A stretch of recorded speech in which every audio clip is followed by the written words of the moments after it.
Hello, Sacred Earth friends and family. Michelle here once again. So I recently made a video about soul contracts, and I can't talk about soul contracts without talking about the soul contract revocations. So here I am again today to dive a little bit deeper into this topic. This is part 2 of that topic. So what I want to do is go a little deeper into the topic and pull some oracle cards today, okay? So the last video was very much an introduction into soul contracts. And when I say introduction, I kind of put in quotes around that because the idea of revoking soul contracts is not an introductory concept. So I just want to make that really clear.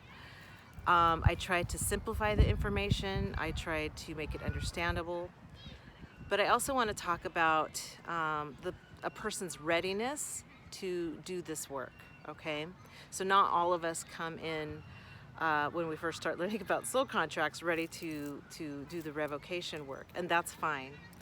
So my purpose here is to let you know that soul contracts can be the binding agreements. However, I also understand that we, as a person, as a soul, or just person on a spiritual path, and we're all on a spiritual path, whether you consider yourself spiritual or not, as a person on a spiritual path, that this is work that you must be ready to do. Okay, so understand that. So my purpose here is to plant a seed or help you understand that this is a thing that you can do to help help your soul's progress. Okay, so you know, you could look at it like manifestation work, and there is a manifestation component to it, but really what you're doing when you're revoking soul contracts is you're asking that the energy be returned to you. Okay, so it's an energy return that could translate into life changes. Okay, but first you have to have the energy returned to you, because you aren't effective with the revocation work unless you have enough energy behind it that's going to propel to make real true change. Okay, so let's talk about the energy. So there's many things that we do through these soul contracts that here comes the wind. Oh goodness, let me just make sure my stuff doesn't blow away here. There's many things we can do through these soul contracts that that leaks out our energy. Okay, so it's really a good practice to become aware of the energy leaks that we have in our life. It could be financial, it could be relationships, it could be addictions, it could be, you know, the way you use your time. You know, if you're always pouring out and never putting back into yourself, then your cup can run empty. Okay, it runs dry. And sometimes because of the contractual agreements we have, it's really hard to break free from the cycle of energy drain. So we're looking at too many duties and obligations. Okay, and I really want you to consider that sometimes we get caught up in this duty and obligation cycle, and there's a bit of this sort of martyred mentality or martyrdom that that goes with it. Okay, and we feel like we can't say no to things, or we feel like we have to, you know, never set a boundary or take a day off or do what you need to do to pour into your cup. Okay, and so that does not serve your soul's best interest. And it may look good. It may look good on the outside, but the truth is that it's not good for you as a soul. Okay, it can cause burnout. It can cause, you know, what I've been coming into the awareness of lately is this concept of compassion fatigue. And compassion fatigue, you know, it may be a very simplistic way of looking at it, but I think it's a thing. So you know, if you're suffering, if you're giving too much and you're not pouring back into your cup, then you're leaking out your energy. Your energy is being drained. Okay, and you won't have anything to give others if you're not you're caught up in those binding agreements that are not allowing you to maintain your own energy, maintain the, keeping your cup full. Okay, so there is the concept. There's this great book out there called The Love Bucket that we read to our kids, and it really teaches about energy exchange and how when we pour into other people's love buckets, that our love bucket gets full. And that is so true, and it's very telling of what energy exchange looks like. Okay. However, when energy isn't truly exchanged from the heart, you're not filling up anybody's love bucket. Okay, and your bucket's not getting full. So it's an emptying out, emptying out, emptying out. I feel like I'm kind of getting off the topic a little bit here, but I'm just flowing with whatever's coming through. I didn't know I was going to be talking about this today. So anyway, when you find yourself giving and it's not coming from that heart space, it's time to stop, and it's time to start pouring into your own cup. Okay, so that's the difference between love bucket filling and just duty and obligation. Okay, so soul contracts. So soul contracts when we become aware of them, when we become of the revocation work, we can stop acting out of duty and obligation and start acting from our soul's truth. Okay, and the world will guilt you and shame you and traumatize you and into believing that what you're doing is the right thing and good, and it isn't always the right thing, and that's good for you. Okay, so we're talking about a little bit about divine selfishness. That is a thing. That's the sign of Aries. So the sign of Aries teaches us about divine selfishness. Okay. And so divine selfishness is sometimes necessary. Okay. This is what I would call the higher aspect of Aries. Now, Aries can be a very selfish sign when it's in the lower aspect, right? But we all have an Aries house in our chart. Everybody has an Aries. Okay. It just depends on where it is on the wheel. The astrological wheel, but everybody has this. So when some people have that energy more prominent than others, if you incarnated as an Aries in this life, you were learning about that. You were learning about leadership, and you're learning about how pouring into your cup can help you, lead others and help you do the divine work that you came here to do. Now, good thing we have other houses, because that creates balance, doesn't it? Libra is the sign of the other. So Libras, and we're in Libra season, so they're opposite of each other on the astrological wheel. And so Libra teaches us about the other and giving to others and being in a relationship, and how we learn about ourselves through others and through relationships. So when we're talking about divine selfishness, just know that there's a balance to it all. So you don't have to feel bad or guilty about having that sort of Aries divine selfishness. Okay. So how does this relate to soul contracts? Well, we are here to become free, to become liberated, and Aries likes to be untethered and free, and that's what the soul contract revocation work does for us. It helps us to be really rooted and grounded into this reality. It helps increase our source connection to the planet, and as well as to God's source. Okay, so it's kind of, when you do this work, you have to progress to it. So that means you've dived into your own self-study. That means you've dived into your shadow work, looking at the shadows, looking at the places of unconsciousness that are within us, or things that we choose to not look at or deny. And this self-study, which can be done through many methods. It can be done through astrology, it can be done through human design, the gene keys, contemplation, meditation, just there's so many divination work. Like all of this to me relates to self-study and, you know, Reiki practice, energy healing. When you start diving into learning about that, you really are diving into yourself. You start to know yourself, okay? You start to understand, and this is the gnosis that I was talking about, the direct knowledge of the divine knowing.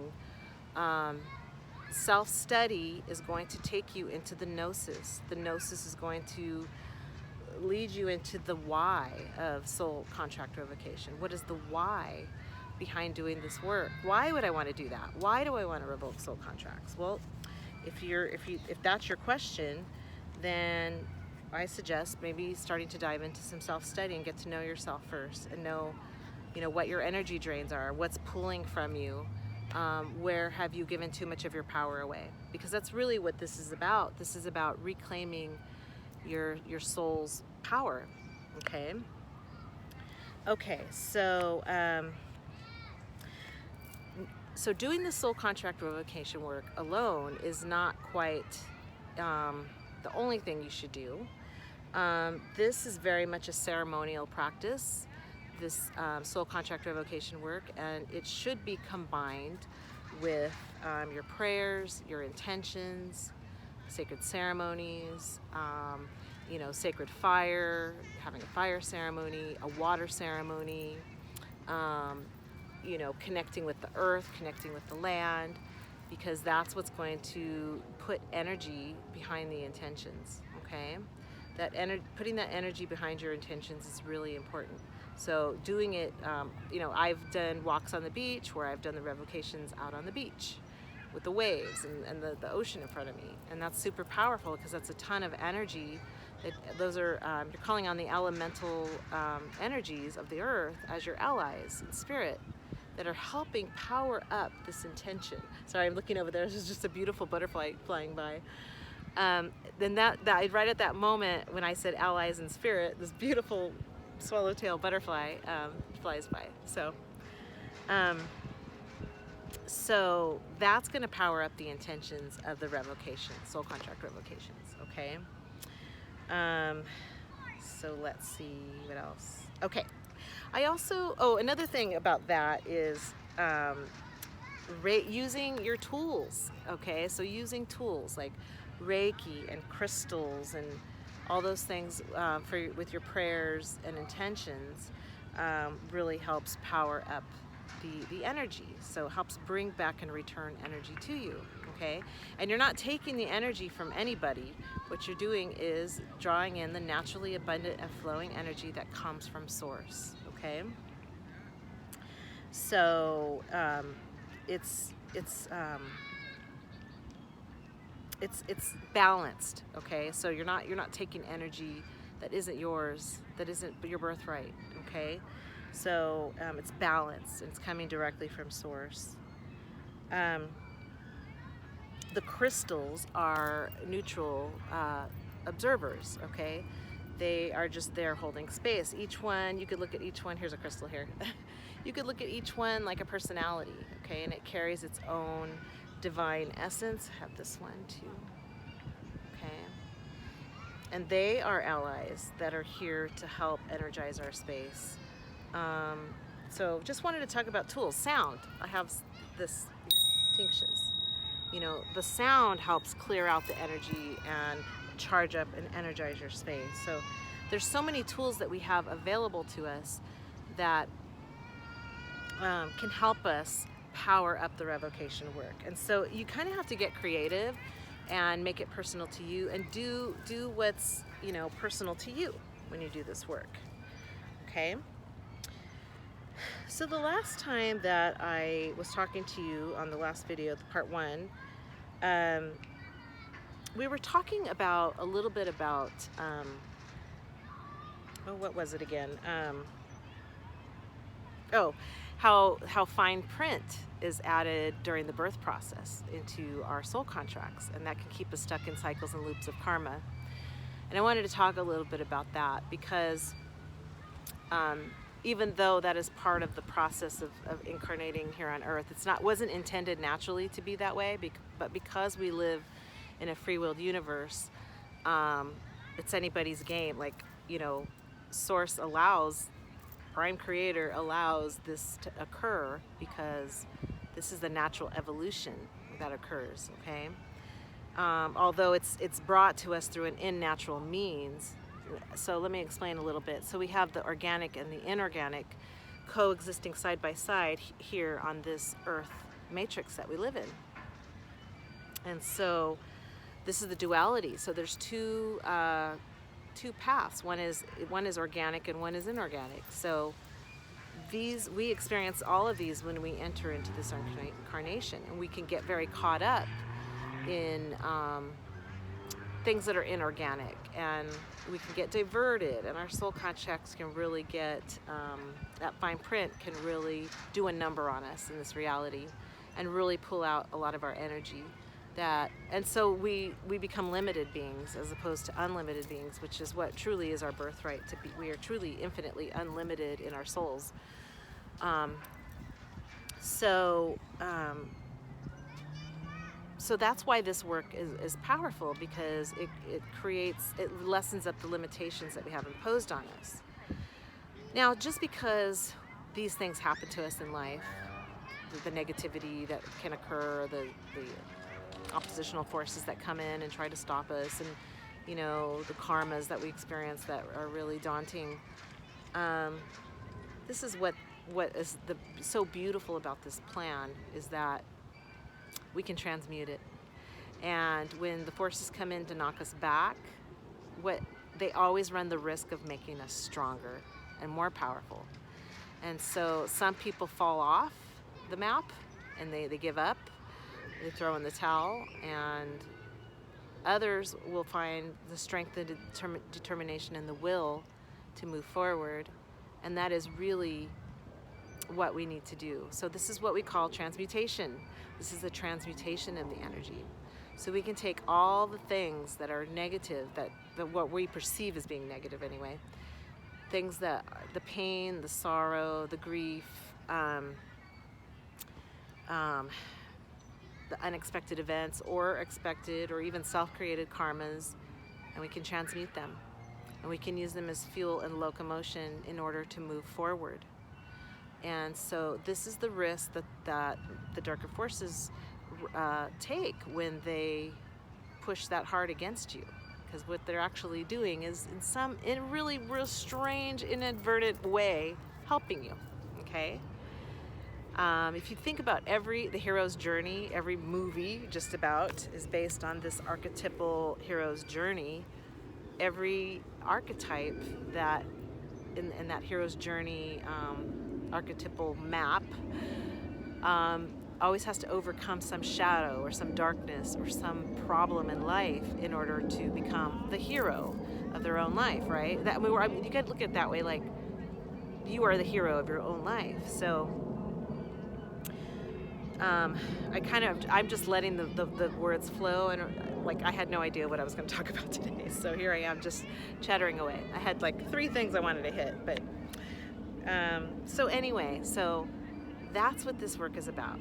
Okay, so you are your own hero, you are in your own hero's journey, and we can transmute those energies, and we do it all the time. Okay, so we learn from every experience. No experience is wasted, no matter where the experience came from, and that is the beauty of this reality. And like I told you before, we're living in a time of grace. Okay. Okay. So now I want to talk to you about choices. So along with the revocation work, along with the ceremony and the prayers, then we also want to make choices that are going to be good choices in our life, choices that will put you on a new trajectory. So now that sounds easier said than done, because sometimes choices seem like taking a big chance, with no possible payoff. Like, what if it's the wrong choice? And I make a worse situation than what I was in before. That's a chance we take in life, and we learn from every experience. No experience is wasted. So if you're looking for a sure thing, well, There's no sure things in this reality, okay? So making choices that are in alignment with your soul, that feels good. If something feels good to you, that is a good sign that it is aligned, okay? So you go look what brings joy, what brings peace, what brings calm. That's what you want to do. Those are signs that that's the direction you want to go in, okay? That it's, and I could get back into that topic of sin again, to miss the mark. But a lot of things that we make too big of a deal sometimes of things like that are not sin at all. Okay, like we have free will to experiment in this reality, and again, we want to always follow the rule of do no harm to any sentient kind, in accordance with the law of one, and acting in our soul's best interest and others' best interest. Okay, so if it doesn't cause harm to people, that's the direction we want to go into. And sometimes what people perceive causes them harm. Now, people will project onto you. That's a whole nother thing. Some people might think they're being harmed by your actions, but again, those that love you are going to understand where you're coming from. It may take people time, but sometimes people don't, they may not understand a choice you make. It may not resonate with them, but then let's go back to the whole divine selfishness thing, the Aries thing. It is your journey and no one else's. And so people that love you adjust. They make adjustments, okay? And, it's not always easy to act in alignment with our soul, but if we want to make progress in this ascension process, that's what we need to do. Okay? All right, so I'm going to pull some cards now. Let me see which card. I'm going to pull a card from this is called Cosmic Reading Cards, activation cards for the soul, and I'm going to pull a significator to go deeper into the concept of soul contracts and perhaps some of the topics that I have discussed today. And maybe this video won't make sense to you if you haven't viewed the first one. Okay, so part 1, highly recommend that you take a look at that one. Okay, let's see here. What's the significator for this reading? Balance. Oh, that's interesting. Balance. This is Libra season. Okay, so that one very much speaks to balance. It's a two energy on the card. Okay, so Libra season, we're talking about balancing karmas, and I talked about that the last time.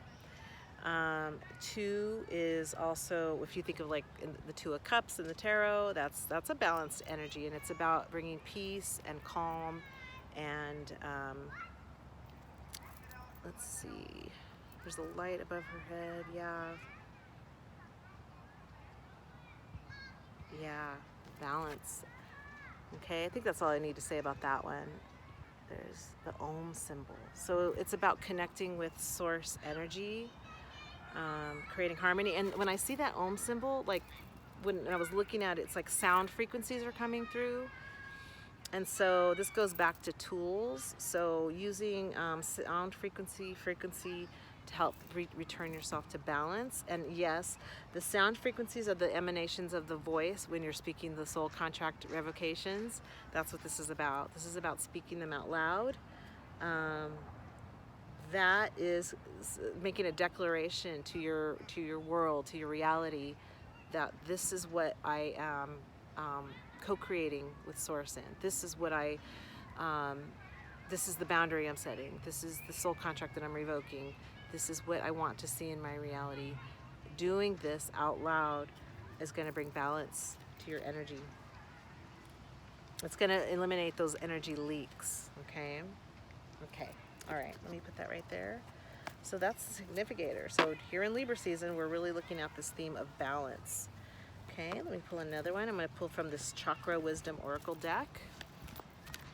Chakra Wisdom Oracle deck. What does the Chakra Wisdom Oracle deck have to say?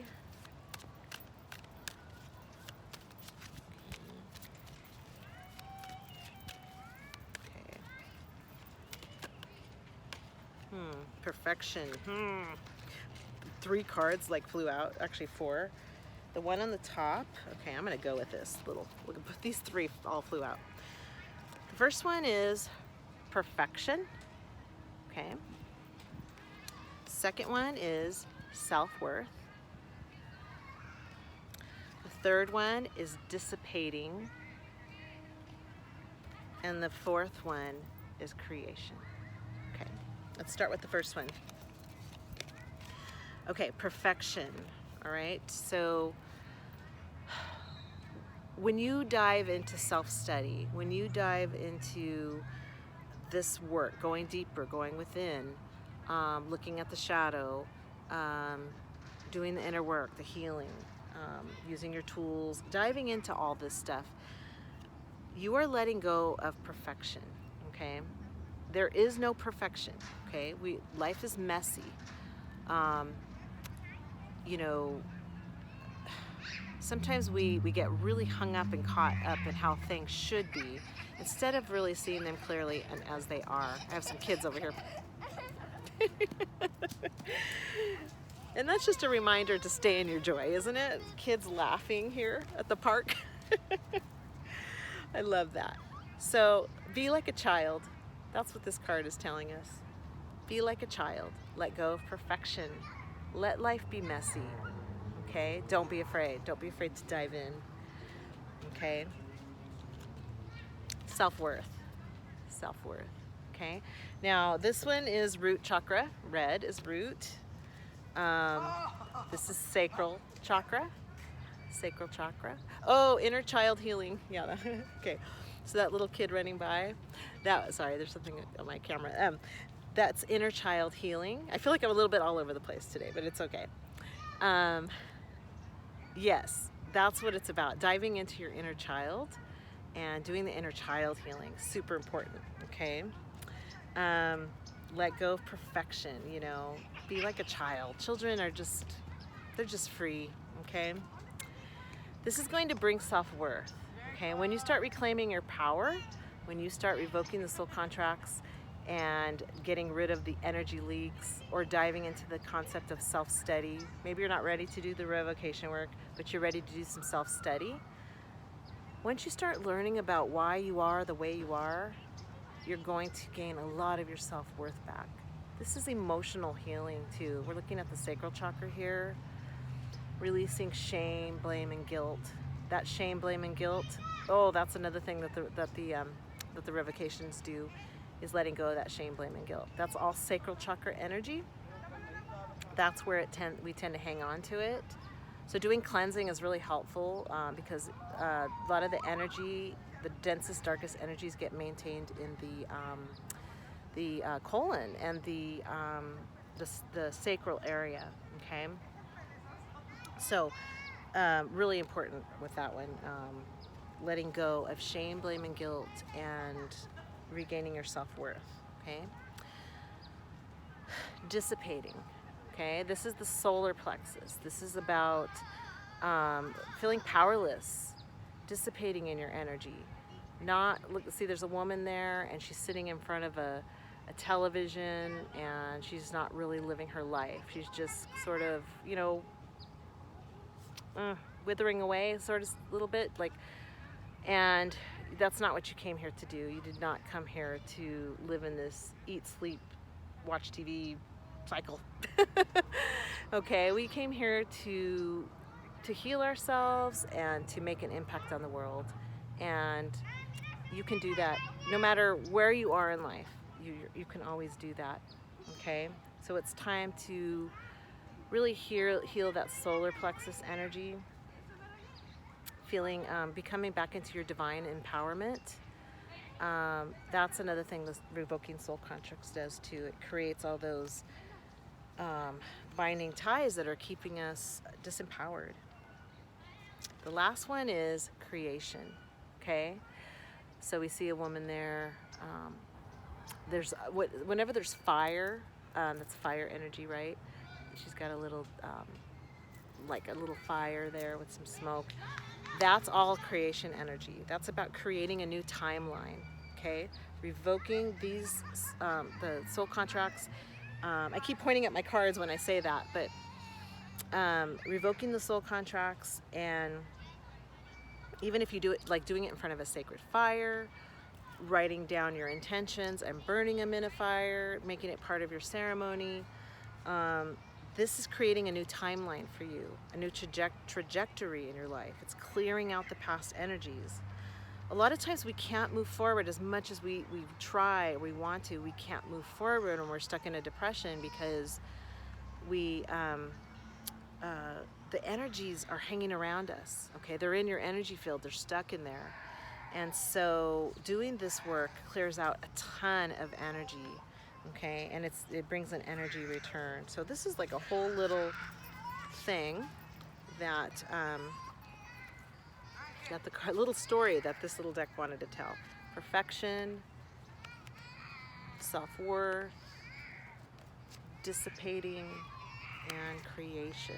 Okay, we want to create a new timeline, a new trajectory. Okay, so let me put this here. I think I lost my other card. Oh, there it is. Okay, so let's pull from another deck. So I'm going to go to the Moonology deck. Okay, it's called Moonology Oracle cards. Oh, one card just flew out. Hold on. Adjustments are required. Third quarter moon, and I really think we're actually in the third quarter moon right now. Can I see the moon right now? It's not out during the day. Last I checked, the moon was looking about, it's getting there. It's close, maybe not quite, but it says adjustments are required. So that means you need to remember that life isn't perfect, and we're going back to that perfection card, and that even though you embark on this self-study, soul contract work, doing this inner healing work, you may make choices that, it's that choice point that I was talking about earlier, making choices. They're not perfect, okay? You're gonna have to make adjustments because life isn't perfect, right? So maybe you've been considering changing jobs, okay? And you're like, well, I don't know if I could change jobs and I could make enough income that I'm making now. Or maybe you want to do a move and you're like, well, I don't know, because that's going to change my commute to work, or it's going to be an adjustment in terms of the money situation, whatever it is. Or even with a relationship, okay? Like there's always going to be adjustments, your familial relationships, friendships, whatever, okay? There's always going to be adjustments. Life isn't perfect, okay? All right, so keep that in mind, that nothing's perfect, okay? We always have to make adjustments. But what this is about regaining your energy and getting in alignment with Source, and doing enough healing where you can change the trajectory of your reality, okay, and where it's going. Okay, so now I'm going to pull from the Goddess Guidance Oracle cards. Okay. Shuffle those up a little bit here.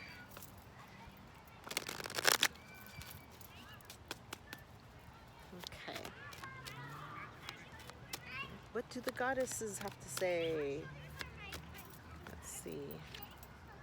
Oh, Rhiannon, Sorceress. You are a magical person who can manifest your clear intentions into reality. Okay? That's what the Soul Contract Revocations do.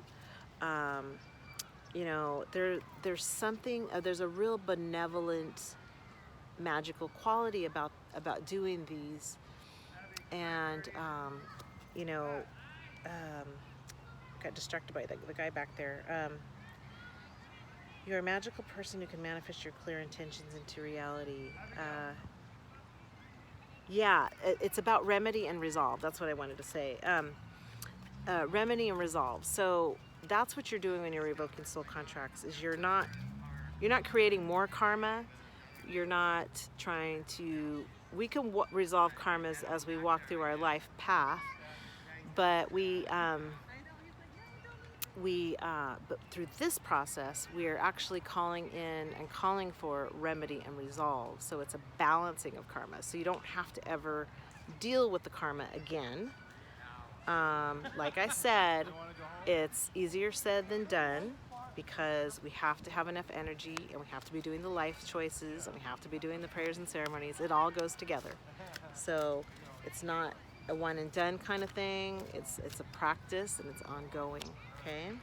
So, oops, I accidentally stuck her back in the deck. Okay. Okay. Well, we'll figure that out later. Okay. So let's see what else. I'm going to go to the Oracle of the Seven Energies. Let's see what that deck has to say. Okay. Do a little shuffle here.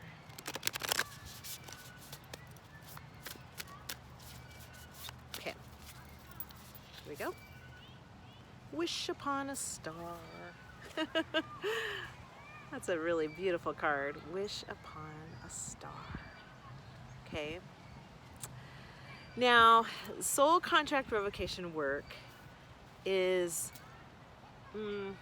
it's not exactly like making a wish, but it does have that sort of magical, mystical quality, okay? Because wishing is hoping for something and then just hoping it works out for the best.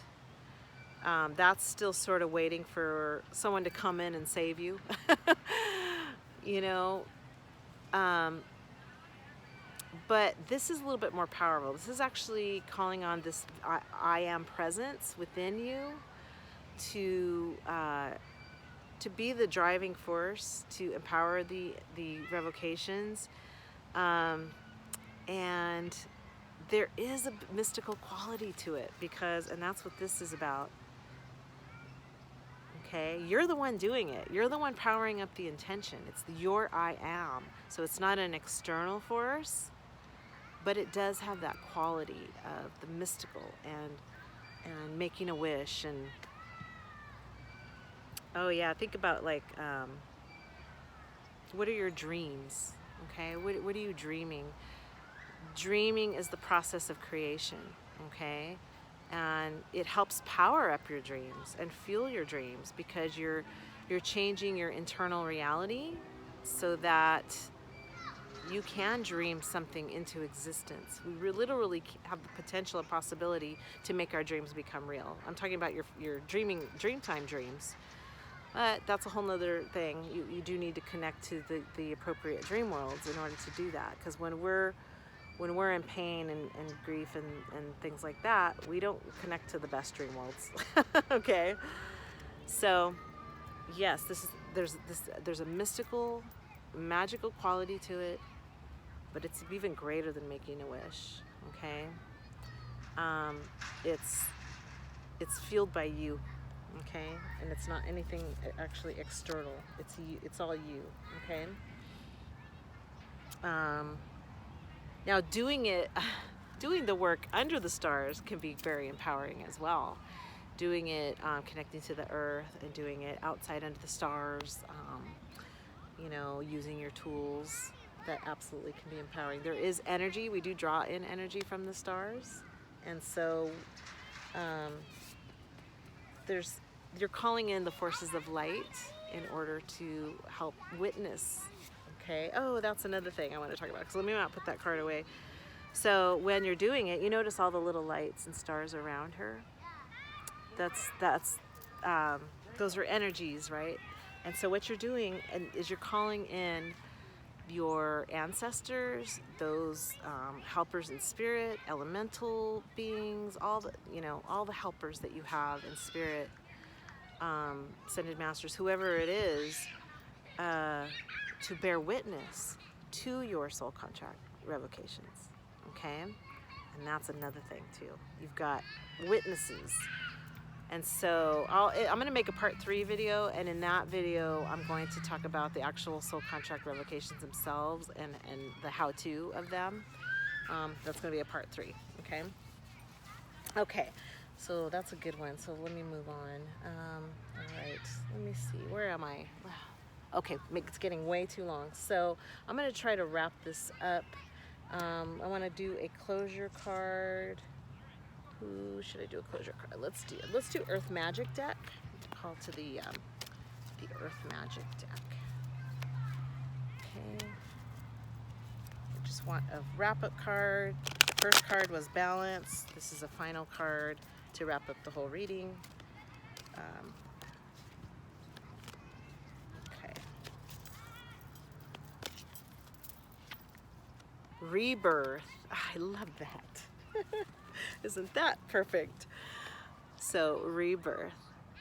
And it's spring equinox, rebirth. And you see this sort of kind of like earth goddess there. She's got all that, the animals and the new growth. And okay, so when you revoke these soul contracts and you do this work, you are drawing all that energy back to you that is divine and the energy that is part of your birthright to have, and you can go through a rebirth, okay? The potential exists. Now, like I said, I understand that a lot of people in my audience will need to take that first deep dive, okay? So that's where the astrology work comes in, learning Reiki, learning crystals, all that, knowledge of self, okay? All of that's going to help you with your knowledge of self. And so, like I said, I'm not doing readings right now. I may in the future, but I have to clear my plate a lot more than it is now first. This is a time for us to heal and retreat. You know, we're going to go into the winter season, fall and winter here. And so, you know, focus on the things that make you happy, the things that make you feel good, okay? And if you want to talk to me about the revocations, feel free to leave a comment. You can drop me a message, and we can have a chat. All right. Thanks, friends. Just want to say have an awesome day. Okay, namaste.